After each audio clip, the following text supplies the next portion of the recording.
સુરતમાં અનેક ઉદ્યોગો પ્રભાવિત થયા છે। કમર્શિયલ ગેસ ન મળતા નાના કારખાનાઓ બંધ છે।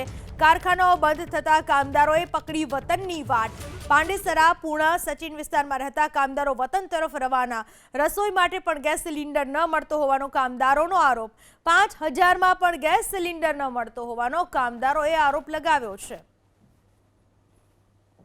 સુરત શહેરમાં કોમર્શિયલ ગેસને લઈને અત્યારે હાલ ઉદ્યોગો હેરાન પરેશાન છે, ત્યારે કામદારો છે એ સીધા નીકળી રહ્યા છે વતન તરફ।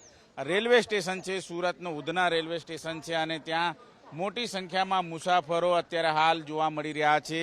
જોકે મુસાફરોની અંદર એવા પણ મુસાફરો છે જેઓ અત્યારે હાલ જે ગેસ નથી મળી રહ્યો તેના કારણે ગામ જઈ રહ્યા છે એવી વાતો છે કરતા જોવા મળી રહ્યા છે। आप बताइए, आपका नाम क्या है और क्यों जा रहे हो गाँव? राजू गाँव जा सचिन में क्या हुआ? गैस का प्रॉब्लम है और क्या, बस यही। क्या प्रॉब्लम आ रही गैस? मिलता नहीं है, कहीं मिलता नहीं है। जो मिलता है तो 500-600 रुपये किलो बेच रहे हैं सब। क्या करेंगे? अच्छा, क्या जरूरत पड़ती है गैस की, किस तरह से? खाना बनाने के लिए और लेकिन वो गैस सिलेंडर तो मिल रहा है आपको? नहीं मिल रहा है ना, नहीं मिलता है।